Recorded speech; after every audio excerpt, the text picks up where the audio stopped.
안녕하세요. 주식심화론 권미란입니다. 잔인한 9월에 이어서 불안한 10월이라고들 합니다. 그래도 오늘 시장 반등을 해주니까 종목들도 또 우리 투자자 여러분도 생기를 되찾는 모습들이 보이는데요.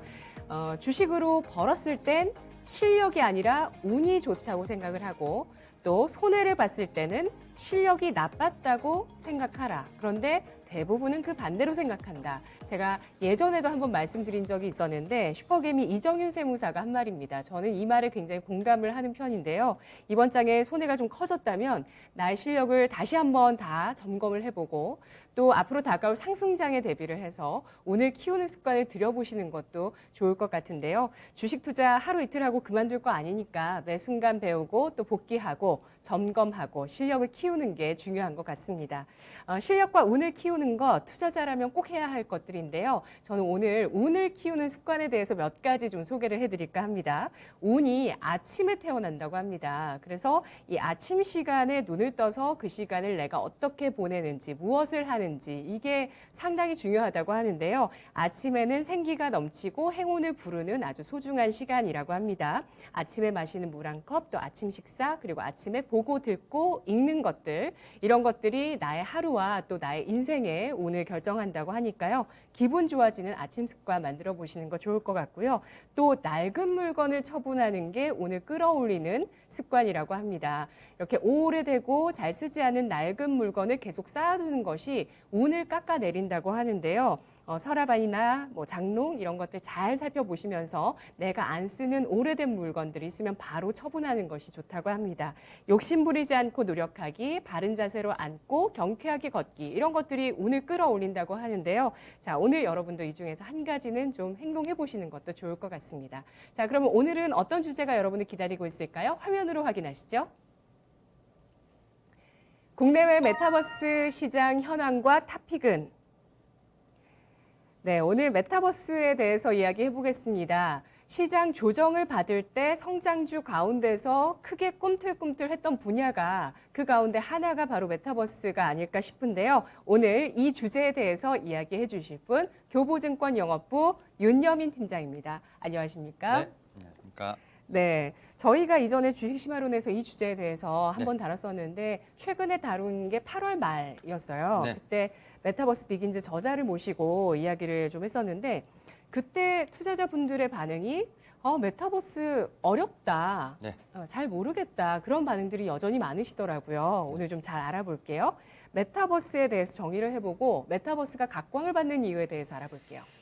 일단 이 메타버스가 이제 메타 이제 가상, 그다음에 버스라는 게 유니버스를 이제 세 개의 좀 합성어라고 좀 볼 수 있겠는데 사실 이제 우리가 좀 어렵다, 좀 이제 어떻게 보면 좀 구체화되지 않았다라고 좀 말씀을 하실 수가 있는 게 좀 메타버스라는 어떤 그런 세계관이 제대로 좀 구현되지 않았기 때문이 아닌가 좀 생각을 하고 사실 뭐 기술력도 당연히 좀 받침이 되지 않았다는 부분들 이런 측면에서 봤을 때 뭐 개념도 추상적이고 솔직히 메타버스라고 말은 하는데 도대체 메타버스가 뭘까라는 좀 얘기가 있습니다. 다만 이제 삼성전자죠. 우리나라 이제 굴지의 반도체 회사인 삼성전자도 미래 먹거리로서 메타버스, 뭐 AI 이런 어떤 이런 새 축을 가지고 지금 어떻게 보면 종합 반도체 회사로 변화가려고 하는 모습을 보면서 네. 메타버스는 사실 이제 어떻게 보면 추상적인 개념보다는 이제 가까운 미래에 우리가 좀 맞닥뜨릴 하나의 좀 컨셉이 아닌가 좀 생각을 하는데 그 말씀은 종합 반도체 회사가 되려면 플랫폼도 해야 되고 소프트웨어도 해야 되고 AI도 잘 알아야 된다 이런 말씀이시네요. 그렇죠. 그러니까 결국 이제 메타버스 안에서 이제 개인들이 어떻게 보면 계속 접속을 하면서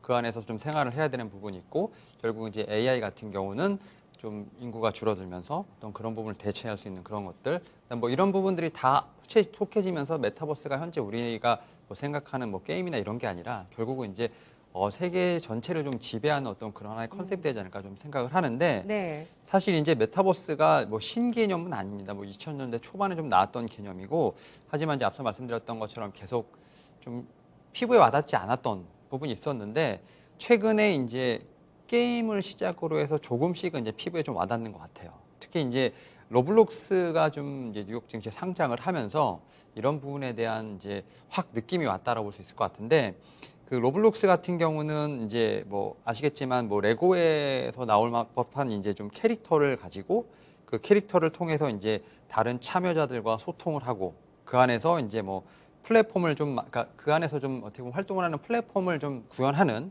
뭐 게임 회사라고 하는데 이 로블록스 안에서 또 다시 또 세계관을 만들어서 거기서 또 이제 또 활동하는 어떤 그런 크리에이터들이 좀 많답니다. 결국 네. 이제 이 로블록스에서 이제 크리에이터들에게 어떤 지급하는 이 비용이 1년에 2억 달러가 넘는다고 합니다. 작년에만 2억 달러가 넘었다고 하는 걸 보면 세계관에서 세계관을 또다시 만드는 어떤 그런 부분들. 그러니까 이 로블록스 안에서 컨텐츠를 계속 만들 수 있게끔 결국 이제 어떻게 보면 플랫폼을 만들어 놓은 거고 그 안에서 어떻게 보면 참여자들이 자유롭게 어떻게 보면 활동을 하면서 어떤 컨텐츠를 만들어내고 그런 부분이 부가적으로 수입이 되는 그래서 우리가 흔히 말하는 on to play라는 이제 컨셉이 상당히 각광을 받게 되고 있고 또 최근에 뭐 게임주 중에서 가장 핫했던 위메이드가 약간 그런 컨셉과 부합을 한다는 점 이런 점에서 사실 이제 메타버스가 뭐 2000년대 초반에 좀 새로운 어떤 컨셉은 아니지만 2000년대 초반에 나왔던 컨셉이긴 합니다만 최근에 이제 로블록스를 통해서 좀 게임과 좀 결합되면서 이제 좀 피부에 좀 와닿게 되었고요. 이런 부분들의 어떤 확장성이 지금 계속 부각되고 있는 부분이 있기 때문에 이제는 이제 메타버스가 좀 추상적인 개념이라기보다는 조금은 이제 피부로 와닿는 어떤 그런 부분이 있고 먼 미래가 아니라 좀 가까운 시일 내에 어떤 이런 부분을 좀 실생활과 결합할 수 있는 그런 날이 오지 않을까 좀 생각을 하고 있습니다. 네. 로블록스가 올해 상장되면서 시장에서는 메타버스라는 개념이 또 크게 부각이 됐습니다. 로블록스 설명해 주시면서 레고를 예로 들어주셨는데 우연의 일치일까요? 레고가 또 사상 최고 실적을 냈어요. 예, 이번에 뭐 코로나 팬데믹을 지나면서 뭐 투자를 많이 했는데 성과가 좋았다고 합니다. 그냥 레고입니다. 레고는 뭐 그 밖에 것은 아니고 레고인데 그렇게 됐다고 하고 로블록스나 마인크래프트 같은 이런 메타버스 개념의 게임들 보시면 레고가 또 생각이 네, 나요. 맞습니다. 네, 이 로블록스가 메타버스의 대표 주자가 되고 있고 이걸 잘 봐야 되는 이유가 이 안에서 경제 활동이 가능하다는 점과 또 이 안에서의 어떤 가상세계, 세계관이 어떤 그 특유의 각자가 생각하는 그 특유의 세계관들이 다양하게 존재하고 네. 있다는 게 많은 이용자를 끌어들이고 있는 요인이 되고 있는데요. 자, 그러면 뭐 유튜브나 넷플릭스가 먼저 그 시장을 선점했기 때문에 엄청난 또 성장을 했거든요. 그럼 이제 메타버스 시대가 온다라고 하면 누가 메타버스를 선점할 것인가가 너무 중요할 거고요. 따라서 벌써 글로벌 기업들이 많은 투자를 하고 있다고 해요. 현황 알아볼까요?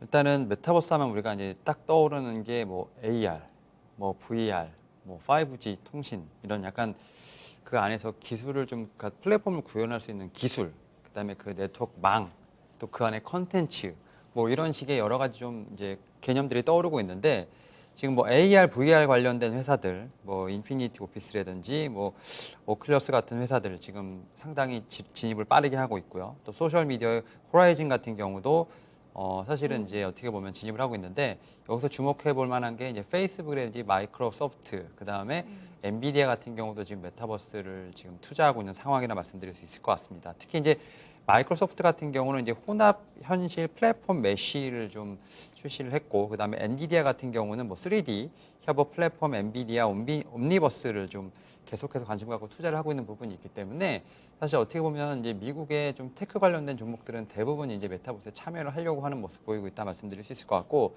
또 앞서 말씀드린 것처럼 이제 게임 업체들이 상당히 좀 깊게 관련이 있는데 앞서 말씀드렸던 이제 on to play라는 이런 개념이 지금 계속 그 각광을 받고 있는 부분이 있죠. 그러니까 결국 이런 부분을 통해서 지금 이 플랫폼 이제 게임 업체 관련돼서 이제 메타버스와 연결돼 있지만 이게 또 옆으로 보게 되면 또 이제 그 비트코인 쪽하고도 연관이 됩니다. 그래서 네. 이더리움 기반의 플랫폼이 지금 상당히 많은 매출을 일으킬 정도로 지금 게임 쪽에서 지금 이제 비트코인과 관련된 그리고 이제 이런 플랫폼이 지금 연결이 되고 있는 거죠. 이에 따라서 뭐 NFT 관련돼서 이제 매출이 상당히 많이 나오고 있는 부분들 뭐 이런 부분들을 통해서 계속 확장성이 이어지고 있다라고 볼 수 있을 것 같고 특히 이제 우리나라에서 제가 앞서 이제 뭐 그 말씀드렸던 종목 말고 뭐 이제 펄어비스 같은 경우도 지금 상당히 이 도깨비라는 게임이 클레어 기반으로 해서 지금 블록체인 기술과 좀 연관돼 있다는 거. 네. 그다음에 위메이드 같은 경우는 이제 미래의 전설 4가 작년에 나왔고 이제 올해 글로벌 출시를 했죠. 이런 부분을 통해서 지금 그 코인과 관련된 부분하고 좀 연관이 되고 있는데 계속 이제 아직은 뭐 메타버스를 이제 우리나라도 많이 하고 있지만 현재 상황에서 좀 게임주가 많이 각광을 받고 있는 것 같아요. 그래서 일단은 이 현재 상황에서 우리나라 봤을 때는 좀 게임 종목들이 좀 많이 좀 두각을 나타내고 있지만 그 뒤에 미국처럼 이제 플랫폼을 만들 수 있는 회사들, 그다음에 여기에도 콘텐츠를 얹을 수 있는 좀 회사들이 계속 참여를 하면서 제가 볼 땐 이 메타버스와 관련된 시장은 계속 커지고 있고 특히 이제 콘텐츠뿐만 아니라 인프라 쪽으로도 좀 낙수 효과가 좀 내려오는 상황이 아닌가 생각하고 있습니다. 네. 그렇군요. 페이스북은 이제 앞으로 SNS 기업이 아니라 메타버스 기업이 되겠다고 선언을 했습니다. 그러면서 호라이즌이라는 플랫폼을 선보이고 있는데 VR을 기반으로 하는 미팅을 지원하는 그런 메타버스 플랫폼이라고 하고요. 뭐 다양한 플랫폼들을 많은 우리가 알만한 기술 기업들이 신규로 제시를 하고 있고요. 이런 가운데 게임이 부각을 받고 있다 설명을 해주셨는데 아무래도 이 메타버스라는 것, 가상 세계라는 것의 그 본질 자체가 사실 게임이잖아요. 네. 예. 뭔가 세상을 만드는, 인터넷상에 만드는 세상 안에서 뭔가를 뭐 하는, 뭐 전투도 하고, 뭐도 하고 네. 하는 게 이제 가상 세계다 보니까 그런 콘텐츠를 기존에 만들던 게임 업체들이 이제 이런 메타버스 쪽에 플랫폼을 개발을 하고 그러면서 블록체인 기술도 같이 결합을 하면서 뭐 NFT라든지 전체적인 그런 뭐 코인 같은 것들. 로블록스도 그 안에 그 코인이 있더라고요. 그러게 말입니다. 예, 그런 사이버 머니 같은 것들이 네, 맞습니다. 형성이 되고 있습니다. 이런 것들을 뭐 남들이 하니까 그냥 그런가 보다, 그들만의 세계인가 보다라고 생각할 게 아니라 이제는 대세로 받아들이고 성장 네. 그런 분야로 받아들여야 되는 건데요. 특히 NFT가 오늘장에 좀 주목을 받고 있습니다. 오늘 뭐 갤럭시와 머니트리 같은 기업도 NFT 관련주로 네. 움직이고 있는데요. 메타버스와 함께 NFT가 크게 성장할 거라는 걸 주목해야 된다라는 의견이 있어요. 어떠신가요? 그러니까 일단 이 메타버스를 이제 계속 공부하다 보면 계속 이제 파생돼서 계속 네. 연결된 산업들이 되게 많이 나오고 있는데 이제 네. NFT라고 해서 이제 대체 불가 토큰이라고 하죠. 그러니까 다른 토큰으로 좀 그러니까 대체가 좀 불가능한 토큰이라 볼 수 있을 것 같고 이 토큰 한 개당 가치는 모두 다른 이제 NFT라고 볼 수 있는데 사실 이게 게임에만 지금 어떻게 보면 쓰이는 게 아니고요. 뭐 미술, 경매, 예술 작품 관련된 좀 금액을 매길 수 있고 그러니까 여러 가지 좀 뭐 아바타에도 사용되는 그러니까 뭐 사이버 머니라고 볼 수도 있는 것 같은데 이제 이런 NFT도 결국 이제 결제 수단으로서의 어떤 역할을 하고 있다라고 볼 수 있을 것 같은데 사실 이제 가장 이제 주목받는 건 게임과 연결되어 있는 부분이 가장 주목이 되는 거죠. 그러니까 사실 NFT 시장에서 지금 거래 대금이 빠르게 증가하고 있는 건 게임 산업 때문이라 볼 수 있을 것 같고 특히 이제 올 상반기의 거래 규모가 25억 달러, 그러니까 지난해 동기 대비했을 때 182배 성장한 모습을 보여주고 있죠. 그러니까 상당히 지금 트랜잭션이 좀 활발하게 일어나고 있는 부분이 있고 결국 이제 NFT가 이제 메타버스랑 만나면서 이렇게 좀 급성장한 부분이 있다 말씀드릴 수 있을 것 같습니다. 거기다 이제 게임에 관련된 부분뿐만 아니라 지금 뭐 예술, 뭐 그다음 스포츠, 뭐 수집, 경매 이런 쪽하고도 좀 연관이 되고 있는데 사실 제가 이제 공부를 하면서 좀 특이하게 봤던 게 뭐냐면 그 BTS가 이제 다이너마이트를 발표를 이제 음악 전문 이제 프로그램이나 콘서트가 아니라 지금 온라인 게임 이제 포트나이트에서 했죠.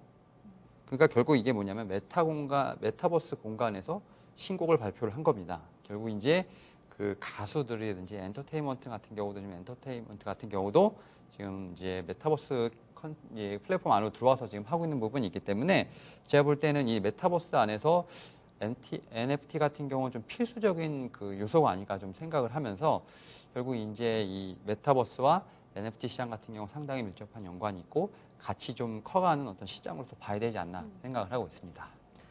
NFT 대체 불가 토큰 이게 제2의 비트코인이라고 하는데 이게 어떤 가상 자산이라고 봐야 될까요? 코인이라고 봐야 될까요? 일종의 뭐 저작권이나 특허권이라고 생각을 해야 될까요? 어떻게 이해를 하면 될까요? 그러니까 이게 지금 비트코인도 최근에 뭐 결제 수단의 하나로서 좀 이용하겠다고 뱅크 오브 아메리카가 좀 선언을 하면서 사실 예. 좀 오른 부분이 있는데 이것도 진짜 만만치 않게 봐야 될 것 같아요. 비트코인이 점점 제도화되고 있어요. 네. 브라질도 법정화폐로 예, 맞습니다. 추진을 하고 있고요. 그래서 NFT가 약간 비트코인과 그 어느 사이 좀 중간 개념이 아닌가 좀 싶은데 그러니까 아직까지는 이제 뭐 결제 수단으로서 활용화되는 건 아니고 이 공간 내에서 지금 트랜잭션이 일어나고 있는 부분이 있는데 예. 그때 전에 저희 전문가 네. 만났던 분은 NFT를 쉽게 설명하신다고 얘기해 주신 거는 이거였어요. 가상자산의 등기부 등본 역할을 한다라고 생각하면 된다. 이렇게 네. 얘기를 해주셨거든요. 맞아, 그런 것 같아요. 그러니까 사실은 아직까지는 좀 손에 잡히진 않는 개념이 아니다 보니까 근데 어쨌든 머지 않아서 이 트랜잭션이 규모가 커지다 보면 결국 이제 이것도 제도권 안으로 들어올 수밖에 없는 상황인 거고 그래서 저는 이제 비트코인과 마찬가지로 NFT 같은 경우도 좀 그러한 좀 진입을 할 수 있지 않을까 좀 생각을 하면서 좀 시장에 좀 커지는 규모에 따라서 좀 관련된 어떤 시장이라든지 종목을 좀 주목해 봐야 되지 않을까 좀 생각을 하고 있습니다. 네.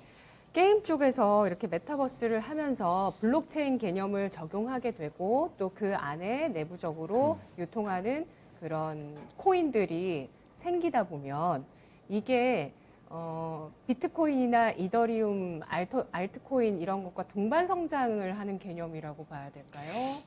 그러니까 어떻게 생각하면 결국 그럴 될까요? 것 같아요. 그러니까 지금 네. 비트코인이 지금 쓰이는 어떤 이제 어떻게 보면 비트코인은 어쨌든 투자 자산으로서 하고 있지만 결국 이제 이것도 결제를 기반으로 한 예. 어떻게 보면 이제 통화로 암호화폐 뭐 적용을 그렇죠. 한다니까요. 그러니까 결국 그러니까, 이제 예. NFT도 지금 메타버스에서 활용이 되고 있지만 이 메타버스라는 개념이 진짜 실생활에 좀 쓰이게 되면 아무래도 지금 같은 결제 수단수 좀 같이 움직이지 않을까 좀 생각을 하고 있는데 사실 저도 이제 NFT를 좀 실제적으로 접해본 건 아직 없어서 살짝 저는 좀 개념이 좀 추상적이긴 합니다만 지금 어쨌든 계속 시장의 트랜잭션은 커지고 있는 부분이 있기 때문에 일단은 관련된 종목들 말씀하셨던 지금 갤럭시와 머니트리 같은 경우도 지금 상당히 오늘 급등이 나왔고 이런 부분이 곧 실생활에 좀 적용이 되지 않을까 게임 유저들만 하는 게 아니라 네. 결국 이제 아까 말씀드렸던 뭐 BTS 이제 아미들 같은 경우는 어쨌든 이런 부분을 충분히 이제 경험을 해볼 수 있는 부분이 있기 때문에 일단 오히려 저도 이제 그런 부분을 좀 경험을 하고 나서 좀 말씀을 드려야 되지 않을까 좀 싶습니다. 저도 굉장히 노력은 하고 있는데 게임을 안 좋아하다 보니까 네. 하지만 더 많이 노력하고 경험을 해서 여러분께 더 와닿을 수 있도록 저도 전달해 드리도록 하겠습니다. 메타버스에 대해서 이야기를 하고 있는데요. 메타버스가 더 많이 보급되고 또 우리 생활에 들어오기 위해서는 인프라의 현황도 중요할 것 같아요. 네. 5G 얘기를 해야 될까요? 어떻습니까? 아무래도 이제 NFT보다는 이게 좀 더 나을 것 같아서 좀 편하게 말씀을 드릴게요. 일단은 네. 그 메타버스 생태계가 조성이 되려면 말씀하셨던 것처럼 이제 인프라가 확보가 돼야 되는 거고요. 사실 이제 앞서 말씀드렸던 것처럼 이제 이 메타버스의 확장력이 좀 커지고 있는 것 같아요. 약간 무한대 개념인 것 같은데 지금 그 게임과 관련된 부분에서만 주목받고 있지만 뭐 예술 작품부터 시작해서 좀 계속 퍼져나가다 보니까 이게 제가 볼 때 추후에는 국가의 경쟁력을 결정지을 수 있는 하나의 좀 컨셉이 되지 않을까 좀 생각을 하고 있고 이런 네. 부분에서 우리 정부도 지금 정부 주도 하에 네. 지금 민간과 결합을 해서 지금 메타버스 생태계를 육성하기 위한 어떤 그런 부분을 하고 있다 말씀드릴 수 있을 것 같은데 그리고 이제 통신사 같은 경우도 지금 뭐 5G에 지금 이런 서비스를 하고 있지만 6G 지금 리더십을 좀 확보하기 위한 노력도 충분히 하고 있다라고 말씀드릴 수 있을 것 같습니다. 일단 뭐 그 국가기관을 좀 보게 되면 지난 5월에 이제 과학기술정보통신부 주도로 메타버스 관련 민간 협의체가 좀 구성이 됐습니다. 그게 이제 메타버스 얼라이언스라는 좀 협의체라고 말씀드릴 수 있을 것 같은데 일단 국내 통신 3사는 무조건 참여를 하게 됐고요. 현대자동차라든지 뭐 CJ E&M, 카카오 이제 엔터테인먼트 같은 이런 회사들이 한 20여 곳이 좀 등록이 되어 있는 상태입니다. 그리고 이런 부분을 통해서 지금 메타버스 작업반을 또 지정을 해서 메타버스 육성에 좀 작업을 박차고 가고 있다라고 말씀드릴 수 있을 것 같고 그다음에 이제 우리가 뭐 지금 최근에는 언급이 되고 있지는 않습니다만 지금 뉴딜 정책 우리나라도 좀 쓰고 있지 않습니까? 이제 뭐 그린 뉴딜, 디지털 뉴딜 이렇게 좀 나오고 있는데 2025년까지 디지털 뉴딜 분야에서 지금 메타버스 관련된 투자액 같은 경우는 한 49조 정도 예상을 하고 있습니다. 일전에 한 45조 정도였는데 한 4조 원 정도가 좀 더 늘었다 볼 수 있을 것 같고 사실 이제 디지털 뉴딜 2.0 버전에서는 이제 VR이든지 AR을 포함한 실감 미디어 기술이 좀 융합된 메타버스 산업 생태계를 좀 육성할 것으로 보이고 있는 부분이 있기 때문에 일단은 좀 메타버스 얼라이언스를 좀 그 토대로 해서 지금 민관에 좀 같이 움직이는 부분이 있기 때문에 이런 부분의 인프라가 좀 제대로 깔린다면 일단 국가의 경쟁도 상당히 올라갈 수 있는 부분이 있고요. 관련된 좀 기업들의 수혜도 충분히 있지 않을까 생각하고 있습니다. 네, 알겠습니다. 때를 기다리는 매수님께서 NFT에 대해서 또 많은 부가 설명을 해주셨어요. 이게 핵심인 것 같아요. 그러니까 이 등기부 등본의 개념이 뭐 다른 공기관에서 증명하는 등기부 등본은 좀 수정이나 조작이 가능하지 않을까.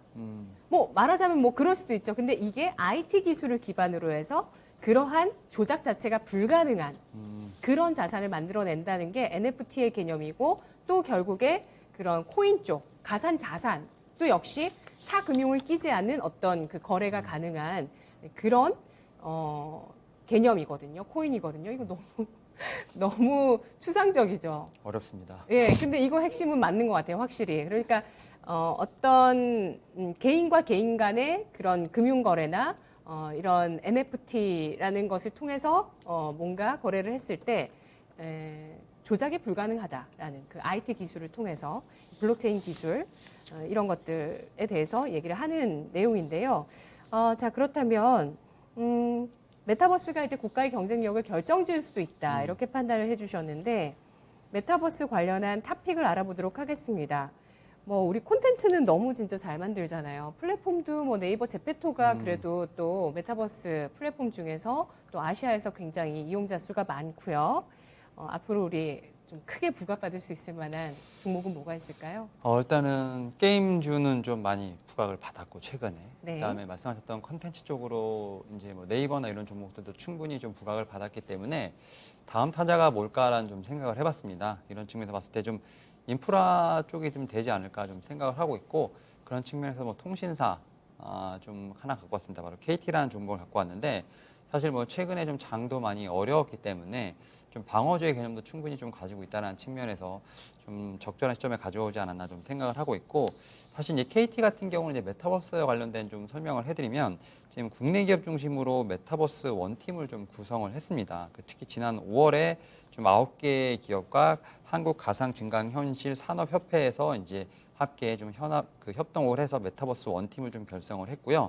예, 국가 기업들 간의 어떤 기술 교류라든지 뭐 협업을 좀 추진하고 있는 상황이라 말씀드릴 수 있을 것 같습니다. 여기에 이제 동사 같은 경우는 최근에 뭐 체감형 교육이라든지 헬스케어 이제 혼합 현실 컨텐츠인 리얼 큐브까지 좀 출시를 하면서 메타버스에 대한 구현에 좀 상당히 힘쓰고 있다 말씀드릴 수 있을 것 같고 또 이와는 별개로 이제 KT 같은 경우는 좀 모멘텀이 한 두세 개 정도 더 있는데 일단은 구독 서비스를 좀 하고 있습니다. 최근에 이제 그 미국 같은 경우 이제 뭐 소프트웨어 쪽 이제 기업들 테슬라까지도 지금 구독 서비스를 좀 하고 있는 상황인데 지금 헐리스 커피랑 뭐 지난 7월에 좀 그 시즌 이제 헐리스 구독을 하면서 이 구독 서비스를 좀 개시를 했습니다. OTT 서비스에 지금 커피를 좀 얹은 뭐 그런 상품이라고 볼 수 있을 것 같은데 결국 이제 이런 부분들이 이제 매월 이제 매출이 좀 찍힌다는 부분들 좀 모멘텀이 되지 않을까 싶고 특히 이제 마지막으로 이제 이 디즈니 플러스 가 좀 네. 상당히 큰 모멘텀이 되지 않을까 싶은데 LGU 플러스랑 하기로 한 거 아닌가요? 지금 KT랑도 시즌 관련돼서 좀 디저 컨텐츠 서비스 제공을 좀 협의하고 있다고 합니다. 그러니까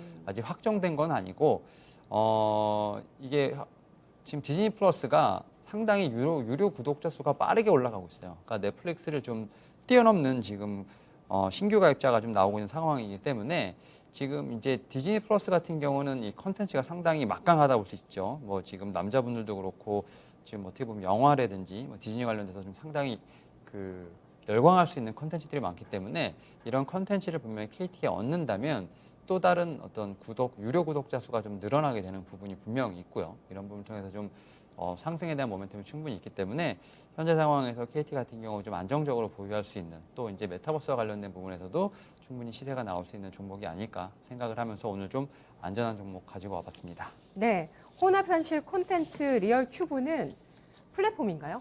엑셀 콘텐츠를 만드는 플랫폼이라고 보면 될까요? 그러니까 이제 그거 같아요. 그러니까 현실 공간의 어떤 반응형 기술하고 이런 좀 위치나 동작을 좀 VR 쪽으로 좀 그 VR이나 AR 같은 경우 없이도 그 가상 현장에서 체험할 수 있는 혼합 현실 서비스라고 볼 수 있을 것 같아요.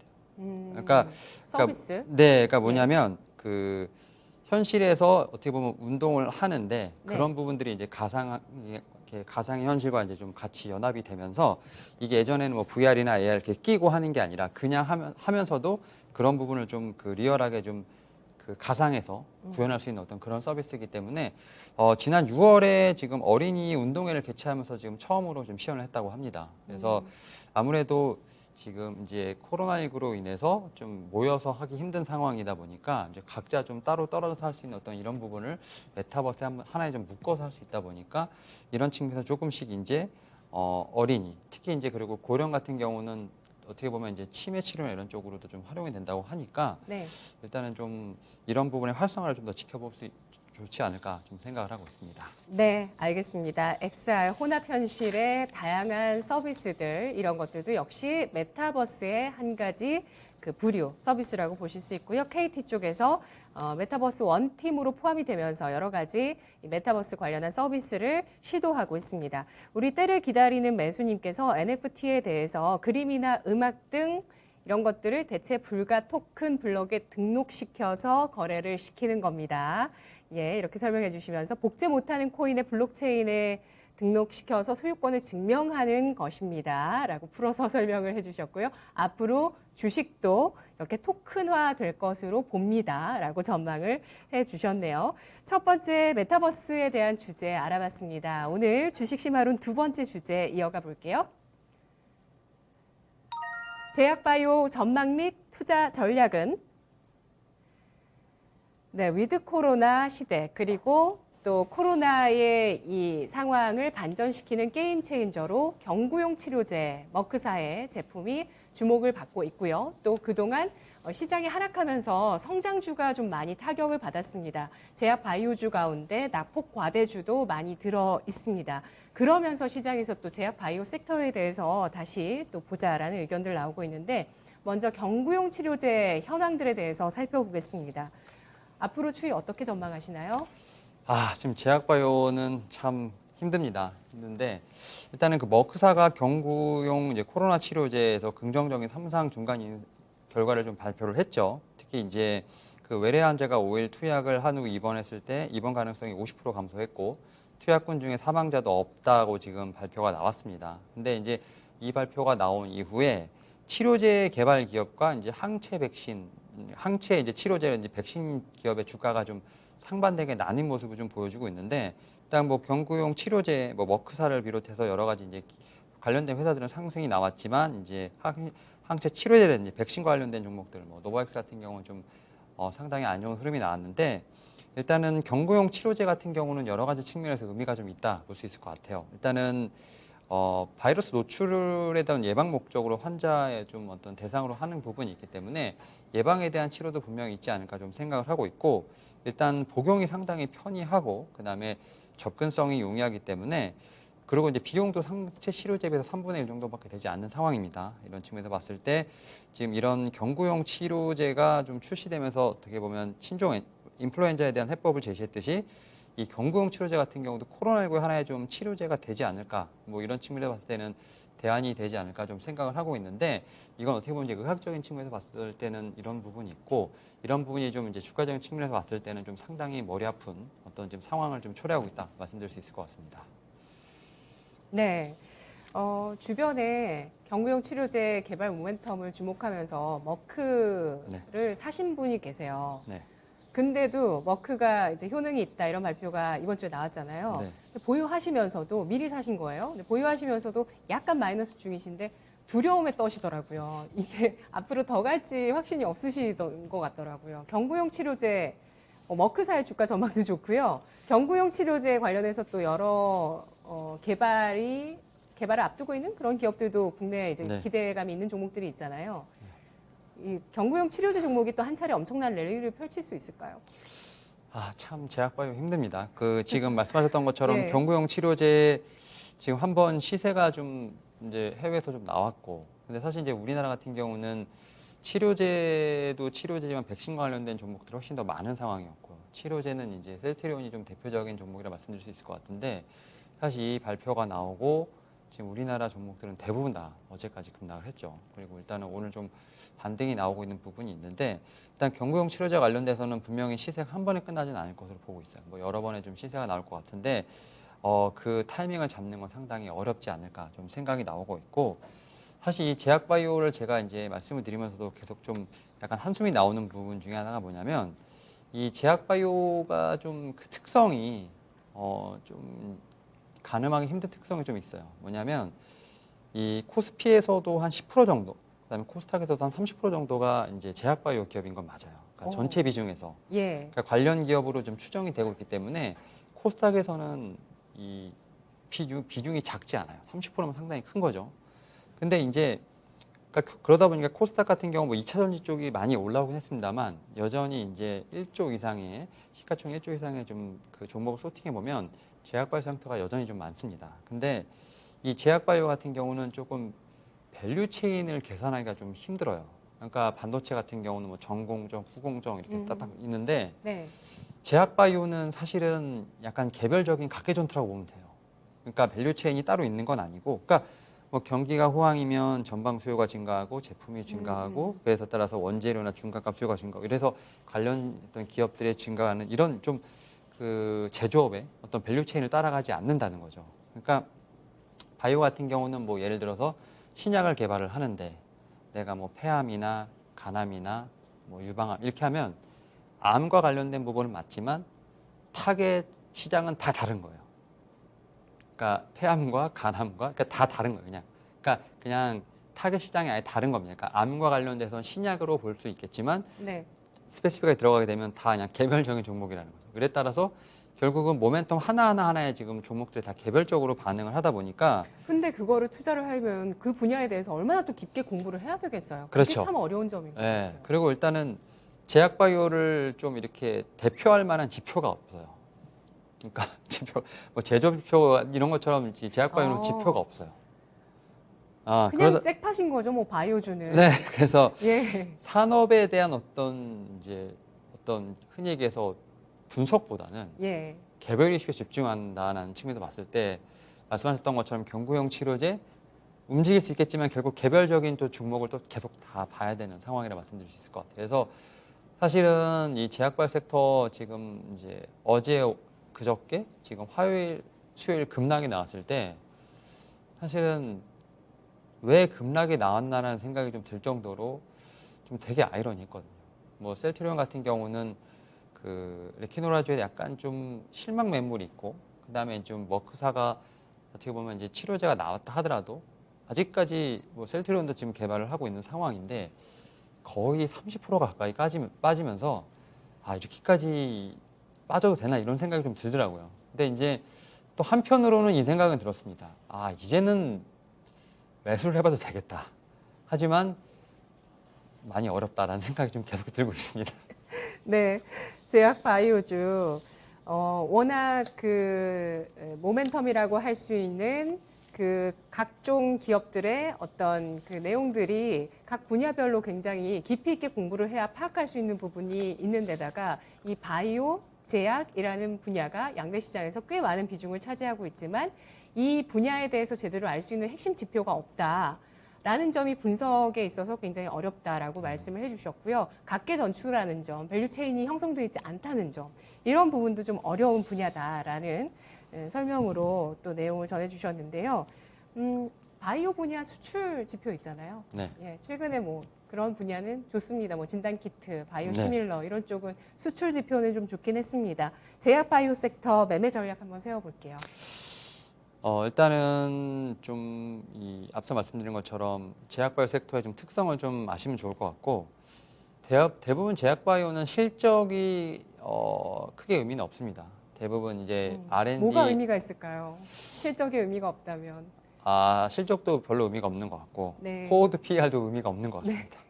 특히 이제 삼성바이오로직스를 보게 되면 충분히 그 포워드 PR이 의미가 없다는 게 나옵니다. 얼마 정도죠?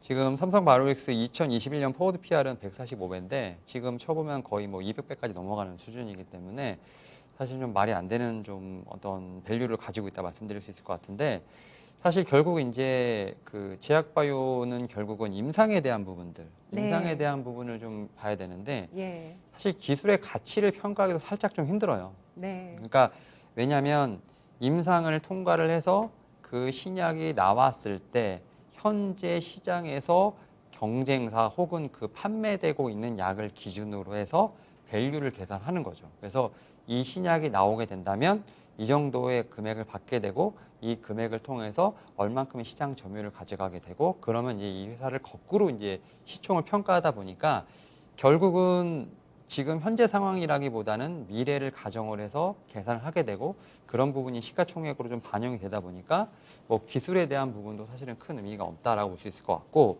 결국 이제 임상 발표에 따라서 임상 결과에 따라서 좀 주가가 움직이는 부분이 있는데 네. 사실 이 임상 결과가 나오면 대부분 주가가 좀 재료 소멸로 약간 떨어지죠. 그러니까 결국은 임상에 대한 그 결과가 나오기 전에 어떤 재료에 대한 기대감으로 많이 올라가기 때문에 그 전까지가 좀 많이 매수가 몰린다고 생각하고 미리 좀 투자를 해야 한다는 점을 좀 미리 말씀을 드려보도록 할게요. 그리고 근데 네.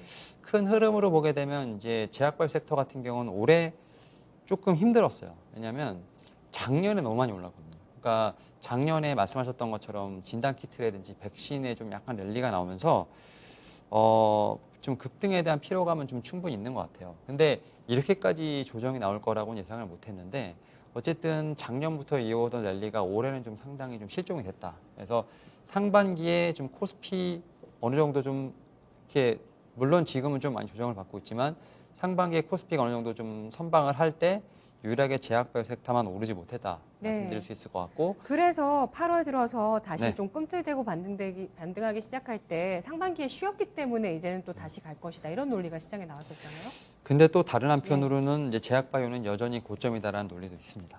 그러니까 PER을 봤을 때. 네, 그러니까 여전히 이제 보수적으로 보는 게 맞다라는 또 시각도 좀 존재하는 부분이 금리 있는데, 인상기에는 PER 높으면 안 좋잖아요. 예, 근데 이제 결국은 그런 거를 떠나서 뭐 2차 전지도 보게 되면 다 2023년, 20년, 24년에 어떤 실적을 땡겨와서 지금 주가를 올렸기 때문에 네네. 결국은 시장에서 관심을 받는 모멘텀이 뭔가가 되게 중요한 것 맞아요. 같아요. 그러니까 제약바이오는 그런 측면에서 예. 사실 셀트리온이 이렇게 속절없이 무너지는 거에 대해서 상당히 안타까움이 있었던 게 뭐냐면 SK바이오사이언스라든지 삼성바이오로직스가 상당히 좀 주목을 받았을 때 사실 셀트리온까지 좀 같이 주목을 받았으면 제가 볼 때는 제약바이오 섹터에 좀 부활이 있지 않았을까 생각을 합니다. 근데 뭐 SK바이오사이언스라든지 지금 삼성바이오로직스는 어쨌든 고점을 찍고 좀 조정을 받은 부분이 있겠습니다만 셀트리온 같은 경우는 계속 지금 주가가 뭐 횡보하다 무너졌기 때문에 이런 부분을 통해서 더 제약바이오 섹터에 좀 투심은 많이 얼어붙었다라고 좀 말씀드릴 수 있을 것 같습니다. 네. 셀트리온의 그 같은 부진은 뭐 여러 이유, 뭐 머크사가 뭐 치료제 경구용으로 개발했다 뭐 이런 이유들도 있지만, 뭐 실적이 일단은 좀 약간 슬로우 다운 된다는 측면, 그리고 수급적으로 공매도도 좀 많이 있었을까요? 아, 공매도 참 그렇죠. 그러니까 말씀드린 것처럼 이제 실적에 대한 부분이 이게 가시성이 없기 때문에 네. 결국은 그 가치를 산정하는 게 사실 쉽지 않은 상황에서 예.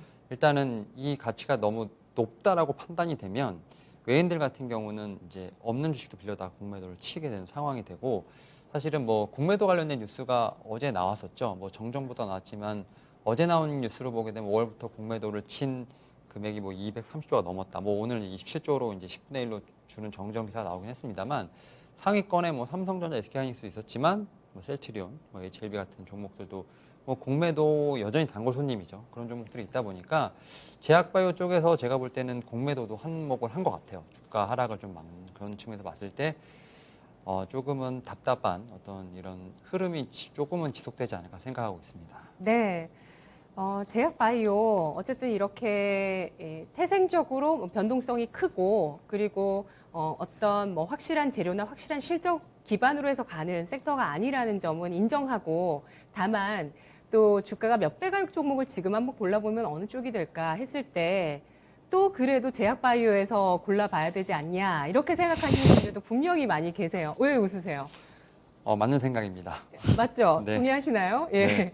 그래서 제약바이오도 뭐 다른 분야도 마찬가지겠지만 좀 더 깊게 공부하고 또 이 주가를 움직이는 키가 뭔지를 파악을 해서 그거에 대해서 확신을 가져야 진짜 수익을 잘 볼 수 있는 그런 전략이지 않을까 싶은데요. 제약바이오 섹터 방향성을 한번 잡아보도록 하겠습니다. 쭉 중장기적인 흐름을 보시면서 방향성 잡아주신다고요? 네, 그러니까 제약바이오는 이제 헬스케어도 뭐 포함되긴 합니다만 네. 일단 우리가 지금 봤을 때 코로나19 시대를 지금 접하고 있잖아요. 결국은 이제 의약품, 헬스케어는 이제 필수 소비재. 거기에 또 고령화까지. 아, 그렇죠. 예. 그러니까 근데 반도체나 조선같이 사이클이 없어요. 예. 그러니까 그런 측면에서 봤을 때는 조금은 계속 성장할 수 있고 어떤 그런 사이클 경기와는 상관없는 업종이다라는 건 분명히 인식을 하시면 좋을 것 같고 그리고 이제 제가 앞서 말씀드렸던 것처럼 펄을 계산하고 시청을 계산할 때 지금 기존에 분명히 경쟁사들이 먼저 신약을 내놓은 게 있었을 거 아닙니까? 근데 임상 실험의 효과가 좋고 그 다음에 후속으로 그 약이 나와도 그 약이 더 좋으면 시장을 미리 선점했던 경쟁사들이 어떤 포션을 다 뺏어올 수 있는 부분이 있어요. 그러니까 그 논리가 통하기 시작하면 그때부터는 이 약품에 대해서 공장이 어느 정도 돌아가고 있고 증설을 얼마나 하는지 네. 뭐 이런 논리로 가잖아요. 그러니까, 예. 예. 그러니까 후발 주자도 상관없는 거예요.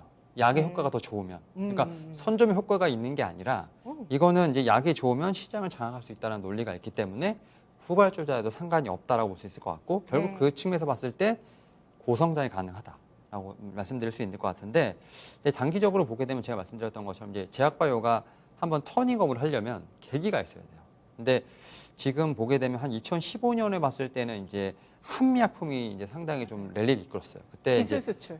에로, 예, 글로벌 에로가 나오면서 그 다음에 이제 그 2017년에 셀트리온이 한번 이 랠리를 이끌었어요. 뭐냐면 의약품을 수출할 수 있다라는 어떤 가능성이 나오면서 네. 그리고 이제 작년에 이제 진단 키트라든지 그 다음에 글로벌 위탁 생산에서 CMO 관련돼서 좀 시세가 나왔기 때문에 네. 이제는 한 번 더 반등이 나오려면 뭐가 될까?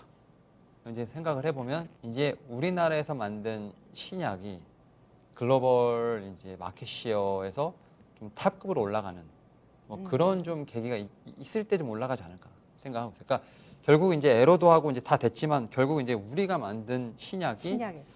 이제 전 세계에서 예. 어떻게 보면 뭐 마켓시어 1위를 한다던가 뭐 이런 식으로 이제 어떻게 보면 수출한다거나 아니면 이제 에러를 하는 게 아니라 이제는 우리 자체적으로 만든 신약을 통해서 그 신약이 좀 글로벌을 지배할 때 다시 한번 시세가 나오지 않을까 좀 생각을 하면서 그런 측면에서 봤을 때 중장기적으로 뭐 한두 번에 분명히 큰 시세는 다시 한번 남아있지 않을까 생각을 하면서 네. 근데 물론 이제 그런 시점이 언제가 될지를 알면 사실 뭐 이렇게 말씀드리기 좀 힘듭니다만 한번 남아있지 않나 생각하고 있습니다.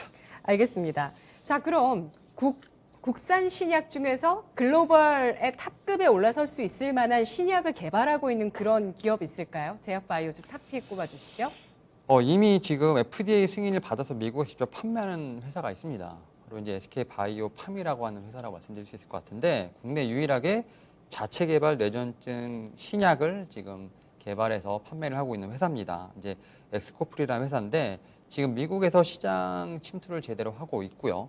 뭐 중국 지역에 판권 이전을 하고 있는 등 사실 여러 가지로 지금 노력을 하고 있는 부분이 있습니다. 특히 이제 이 엑스코프리 같은 경우는 지금 매출이 지금 확대되고 있는 부분이 있는데 특히 2분기에 매출액이 188억을 기록을 했는데 이게 YOY 800% 이상 지금 성장한 모습 보여지고 있고요. 미국 처방수 또한 지금 2만 건을 넘어가고 있는 상황이다. 그러니까 지금 코로나19가 좀 미국에서 창궐 하고 있음에도 불구하고 지금 지속적으로 성장을 하고 있다 볼 수 있을 것 같습니다. 결국 이제 엑스코프리 같은 경우는 미국에서 직접 이제 승인을 받았고 이런 부분을 통해서 뭐 일본 그 다음에 뭐 이제 중국 쪽까지 넘어가는 상황을 보여주고 있는 부분이 있기 때문에 제가 볼 때는 이런 이제 회사들이 좀 계속 나오고 지금 글로벌 어떻게 보면 탑으로 해서 좀 마켓 시어를 가지고 온다면 분명히 제약바이오 하나에 좀 어떻게 보면 파장을 일으킬 수 있지 않을까 좀 생각을 하면서 네. 사실은 좀 주목을 많이 못 받고 있는 회사입니다. 하지만 예. 상장 당시만 주목받은 것 같아요. 상장 당시만 주목받았죠. 예. 그리고 지금 거의 거래량이라든지 지금 이런 부분이 없는 상황이기 때문에 네. 그냥 어떻게 보면 단계씩 계단식 하락이 나오면서 상당히 보유하신 분들은 좀 피가 마르고 있는 상황인데 사실 기술력으로만 놓고 보게 된다면 그 어떤 회사도 견주어도 지금 상당히 뛰어나고 뭐 실적의 의미가 없다고 하지만 실적까지 나오면서 미국에서 상당히 주목을 받고 있는 회사이기 때문에 저는 이런 쪽으로 봤을 때 SK 바이오팜 한번 주목해봐야 되지 않을까 생각하고 있습니다. 네, 뭐 진단 키트가 바로 실적이 뭐 급격하게 커지면서 찍혔었잖아요. 네. 그런 게 또 작년에 엄청난 반향을 불러일으켰던 건데, SK 바이오팜 일단은 적자를 계속 이어가고 있습니다. 적자를 나타내고 있는 기업이긴 합니다만, 이 FDA 승인을 받은 이 뇌전증 신약 이 판매와 점유율 계속 증가 추세를 보이고 있으니까요. 시장에 또 한 차례 부각받을 수 있는 시점을 기다리면서 지금 선취매 가능하다는 관점, 주가 부담이 크게 없다라는 관점 말씀해 주셨네요. 정리해야 돼요, 저희. 왜 또 네, 하셨습니까? 근데 다만 이제 길어질 수도 있다는 좀 그렇죠. 중장기적 시력. 예, 인내심 있으셔야 돼요. 네, 꼭 그렇게 말씀드리도록 하겠습니다. 알겠습니다. 기간 투자는 필요하다는 점까지 SK 바이오팜 알아봤습니다. 오늘 분석 잘 들었습니다. 고맙습니다. 네, 감사합니다. 네, 주식 심화론 이제 마칠 시간이 됐습니다. 정말 9월장 이후에 모처럼 반등다운 반등인데요. 하지만 뭐 분위기를 완전히 또 전환시킬 수 있을 만한 상승으로 갈 수 있을 만한 것들은 내일 또 확인을 해봐야 될 것 같습니다. 일단은 급락을 멈췄다는 점, 코스닥은 현재 3%까지 오르면서 장중 고점 950선 부근에서 움직이고 있습니다. 지금까지 전해드린 내용 투자 판단에 도움드릴 수 있는 내용들이고요. 다만 주가의 상승과 하락을 보장하지 않는다는 점 유의하세요. 고맙습니다.